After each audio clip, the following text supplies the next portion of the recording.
Hola, ¿cómo están? Bienvenidos a la clase número 10 del taller literario itinerante. Hoy vamos a retomar el cuento que dejamos la clase 9, la anterior, que se llama El otro cielo de Julio Cortázar, y vamos a agregarle al análisis algunos elementos de los tantos que tiene este gran escritor argentino. Ahí en la bibliografía he sumado un texto de Alejandra Pizarnik, otra grande de la literatura nacional, que se llama Notas sobre un cuento de Julio Cortázar, que los invito a que lo lean para comprender también un poco más el texto y para conocer el aspecto crítico de Alejandra Pizarnik, que se la conoce mucho por su gran poesía. Si no conocen su poesía, también están invitados a conocerla. Y bueno, acá hay un texto crítico de ella, una lectora también muy audaz y que ha tomado a Cortázar como referencia, no solo como crítica, sino también después a la hora de escribir. Voy a hacer mención de algunos de los aspectos que dice Pizarnik, sumados con algunos otros artículos que he buscado como para intentar explayarnos en este análisis, como le decía.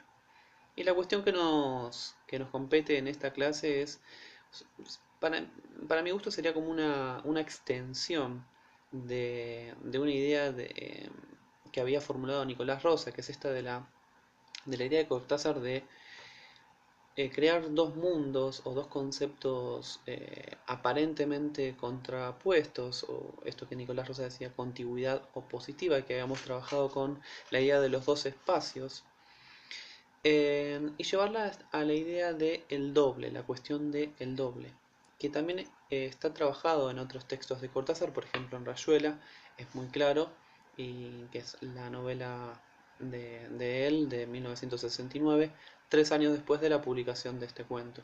Sí, son temáticas que estaban muy cerca de Julio en esas épocas. Bueno, les decía la cuestión del doble. Una serie de dobles que se ven en esta cuestión. Y bueno, no sé si ustedes conocen el término en alemán que se llama Doppelganger, que está dentro de la tradición nórdica o germánica. Es la idea de que tenemos, digamos que cada persona, en verdad Doppelganger etimológicamente es un vocablo alemán que hace mención a que cada persona tiene un doble fantasmagórico, generalmente relacionado con un gemelo negativo, ¿sí? El vinculado con las ideas del mal. Hay un montón de cuentos muy interesantes, está por ejemplo uno de Andersen que se llama La Sombra, si quieren también me lo pueden pedir o lo pueden buscar ahí en internet, en donde la idea del doble, en este caso bueno la sombra, en el caso de Andersen, está siempre ligada como les decía, a un lugar como negativo. ¿M? Vimos que en los espacios teníamos dos espacios construidos. Bueno, el otro cielo narra la historia de justamente un yo narrador que atraviesa, que en realidad sería como el aparente real o mundo real, es este Buenos Aires de 1940, en donde, bueno, es un trabajador de la bolsa, este personaje tiene su esposa, vive con su madre, eh, y deambula en este pasaje Güemes, en ese vagabundeo puede atravesar en sus galerías como el espacio, el océano, la imaginación, el tiempo y llegar a ese otro cielo que es el París de más o menos de 1868-69, las invasiones prusianas, otra época, otro contexto. Y en ese ingreso él también se convierte como en otro personaje dentro de otra historia y en el cual, bueno, se producen como diferentes también personalidades, ¿no? Les hablaba yo de que había ciertas series de dobles y yo tengo anotadas algunas como para que vayamos viendo y que ustedes vayan reconociendo después en el texto o memorizando su lectura cuando lo fueron haciendo. Em, una de las series es como les decía, bueno, primero el yo narrador que tiene que ver con el de Buenos Aires y el yo narrador que tiene que ver con el parisino de Fini Secular, ¿no es cierto? Después está eh, este en París. Bueno, también hay una subdivisión dentro del Buenos Aires porque no solo está el yo narrador de Buenos Aires de 1940, sino que está el narrador de la adolescencia. Entonces ahí ya tenemos otro par, otro juego de dobles, el yo adolescente, que tiene también toda su carga simbólica, y el yo del presente de la Anunciación, que es el de 1940, con por lo menos el inicial, ¿sí? Después en París tenemos eh, en ese mundo parisino dos personalidades que también funcionan como dobles, que es la del sudamericano y la de Laurent, el estrangulador de prostitutas, ¿sí? También funcionan como par. Se podría decir que Irma y Josiane, la novia prostituta en París, e Irma, la novia que después se convierte en esposa en Buenos Aires, también funcionan como dobles, ¿sí? Como el anverso y el reverso de la personalidad, ¿sí? Porque tienen también sus préstamos y su forma de reflejo. Em, Después también podríamos pensar que eh,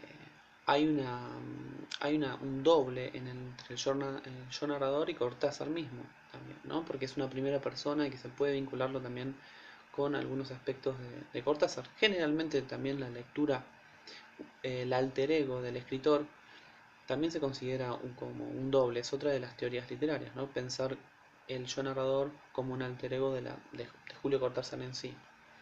Y después me quería meter con algo interesante, que es otro de los temas para esta clase, que es la intertextualidad que existe en el texto y que es muy importante en el cuento.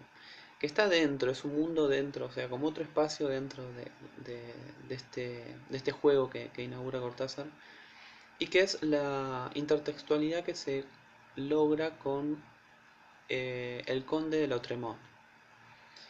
No sé si ustedes conocen, pero por eso, entre ellos también se formula como un doble, Cortázar y el Conde de Lautremont. El Conde de Lautremont en realidad nació en Uruguay, a pesar de tener aparentemente signos de aristocracia que no son ciertas. Nació en Uruguay, era de padres franceses, y se puede decir que su reverso negativo sería Cortázar, que nació en Francia, bueno, perdón, en Bruselas, en Bélgica, y, y era de padres argentinos. Uno escribió para Francia, otro escribió para Argentina, como Cortázar en español. Se podría decir que entre Isidor Ducase, como era el nombre real del conde de Latremont, y Julio Cortázar, también habría ahí como el juego del doble, ¿no? Del anverso y el reverso, o del negativo. Y hay mucho más de esto. Van a ver que en el texto de Pizarnik hay, hay diferentes alusiones, y hay toda una investigación con esto. También un intelectual que se llama Monegal lo estudia, yo he sacado algunos datos de él, y algunos franceses también que han hecho investigaciones sobre las influencias. De por sí las influencias, yo les hablaba de intertextualidad. El que habla de intertextualidad, el que la conceptualiza, se llama Genet, y es algo muy sencillo. Dice que la intertextualidad es la relación de copresencia entre uno o varios textos, entre dos textos o varios, ¿no? Es decir, la existencia de un texto dentro de otro, y pueden ser en varios. Y hay un tipo de intertextualidad que se llama por citación, que es la que realiza Cortázar con los cantos de Maldoror, en dos epígrafes que van a ver ahí, o sea, citándolo directamente al conde de Latremont, que escribió los cantos de Maldoror, que es realmente un libro fabuloso, es un poema, se podría decir, épico. Está considerado como un escritor maldito. Este Isidore Ducase, o conde de Latremont, tiene una vida muy, muy, muy particular. De hecho, yo se los menciono porque no solo es una intertextualidad, sino que Cortázar lo coloca, hay una presencia del propio conde de Latremont dentro del texto, que sería la presencia del sudamericano. Hay un montón de estudios que lo van analizando, pero lo importante de esto, ahora vamos a ver en qué aspectos o en qué tipo de características similares hay entre el personaje y la vida real del conde. Lo que me interesa es, bueno, este juego de Cortázar, ¿no? De incluir también un aspecto de la realidad, un personaje real, y también problematizarlo dentro de esta cuestión del doble y de los espacios. Les hablaba de los cantos de Maldoror. Es un libro considerado maldito, lo han tomado los surrealistas de hecho lo han resignificado los surrealistas en principios del siglo XX. Es un libro que se edita en 1868, justamente el momento real del espacio imaginario en el cuento del otro cielo, el París de las invasiones prusianas. De hecho, Isidore Ducasse o el conde de Latremont muere también igualmente joven como el sudamericano creo que a la temprana edad de 22 años, entre 22 y 24 años, 2 años después de la publicación de su libro. Un libro que eh, justamente también trabaja la cuestión de el doble, una lucha entre el bien y el mal, a partir de un personaje monstruoso que es Maldoror. Es un texto genial. Yo siempre, si les gusta la poesía, es realmente muy interesante. Si han leído algo de Rimbaud o de poetas malditos como Baudelaire, de esa parte de Francia, bueno, no les puede faltar esta lectura que es realmente maravillosa. Y Cortázar, por supuesto que lo ha leído y que lo tuvo en cuenta. Y eligió dos epígrafes que en realidad él los pone como anónimos, no lo menciona el conde Latremont, porque después también lo coloca cifrado en persona dentro del cuento. Y no solo la persona de Latremont, también que lo incorpora con otro doble, que es Laurent, que sería como una especie como de su fantasma o su parte monstruosa. Y hay toda una tensión, como ustedes han visto, sobre todo en la segunda parte del otro cielo, donde se da este clima. Un clima que también existe en Maldoror, en los cantos. ¿Sí? Voy a mencionarles algunas curiosidades que tienen que ver con este juego de dobles.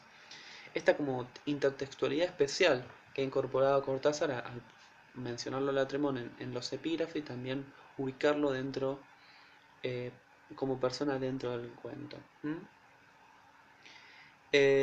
Por ejemplo, el sudamericano es un sudamericano que no tiene acento sudamericano, eso se menciona en el cuento. No lo tenía así Latremont. Latremont era de cultura francesa, había nacido en Sudamérica, era sudamericano, pero no, por supuesto, no tenía acento. Bueno, la cuestión de la edad ya se las había mencionado.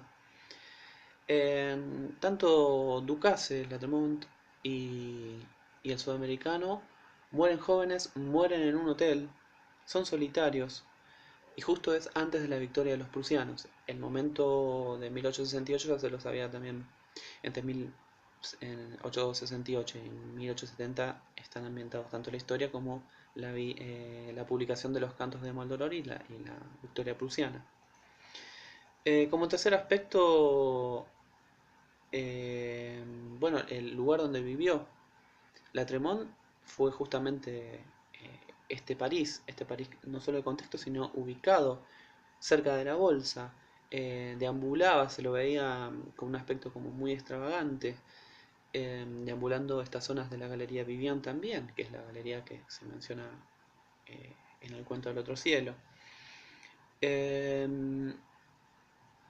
Después tenemos, bueno, la cuestión de los dos epígrafes. En los epígrafes, ahí lo ve Pizarnik, ¿no? Ya directamente en la traducción por ejemplo, ahora le traduzco el primero dice, esos ojos no te pertenecen, ¿de dónde los has tomado? ¿No? Es una alusión a la memoria, a la identidad, a la pérdida de la identidad y el cuestionamiento sobre una sola personalidad. Es una alusión clara al problema del doble, que está dentro, también una temática que está dentro de los cantos de Maldoror. ¿Qué más? Bueno, por ejemplo, Pizarnik que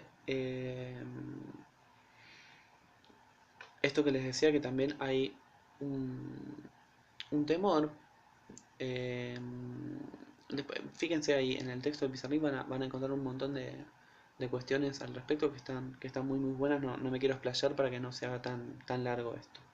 Por algo les cuelgo también el texto. Hay algo que es interesante, que no es solo una cuestión de intertextualidad o de colocarlo.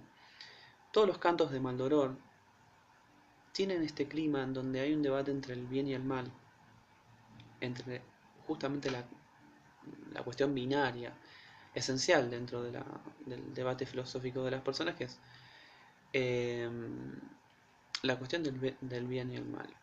Y hemos trabajado en las clases anteriores algo de la cuestión de la moralidad, y también yo lo había preguntado en la clase anterior, la cuestión de dónde se ubica el narrador, ¿sí? ¿Cómo es que se define esto? Y,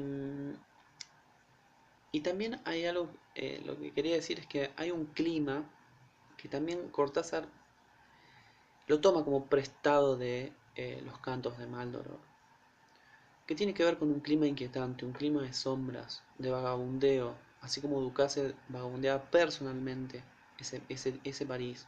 El narrador atraviesa esas mismas problemáticas y se encuentra con crímenes, con aires taciturnos, con la idea del mal, de lo monstruoso, la tensión que eso presenta. O sea, no solo hay, hay una cuestión de temática, sino también el clima, ¿no? Esto que a veces trabajamos en la cuestión de construir una atmósfera. Hay un sistema de visión que se adopta. Están las obsesiones por la personalidad, por la identidad, por cuestionar las dualidades, ubicarse y ubicar al lector. Los cantos de Maldoror todo el tiempo es una provocación al lector. Y también como definitivamente la cuestión del fantasma, la cuestión del doble, que están muy presentes. En el segundo epígrafe es directamente una alusión también al fantasma. Eh, Está fundamentado todo este gran juego que ha hecho Cortázar con la inclusión intertextual de este doble, de esta especie de doble que es el Conde de la Tremont, y que está también jugado como otro par de dobles entre Laurent y la Tremont. Laurent o el sudamericano se puede ver dentro de la ficción. Están los epígrafes, intertextualidad por citación, y está incorporado, como les decía. Otros juegos de Cortázar, ¿no? Como fíjense todos los recursos que despliega. Entonces, como cierre tendríamos la cuestión de los dos espacios, esta contigüidad opositiva que vio Nicolás Rosa, y cómo en la figura de Cortázar, cómo se empiezan a prestar, a compartir estos dos espacios, y también la cuestión del doble, y todos los préstamos que tienen entre unos y otros, las comuniones y también las diferencias, los préstamos y sus consecuencias también en el otro mundo. ¿Sí? Dobles que están desplegados, dobles que son simetrías dentro del cuento y que terminan dándole esa sensación como de perfección en el cuento que, que hemos estado leyendo. Les voy a dejar anotados algunas claves de lectura y, como recuerdan, la actividad de escritura sigue siendo la de la clase anterior, la número 9. Espero que esto les haya sumado algún aporte al análisis que ustedes bien deben haber sabido llevar por su propia cuenta. Y bueno, hay un montón de aspectos re interesantes para seguir trabajando, pero vamos a tratar de acotarlos en estos últimos dos de las clases.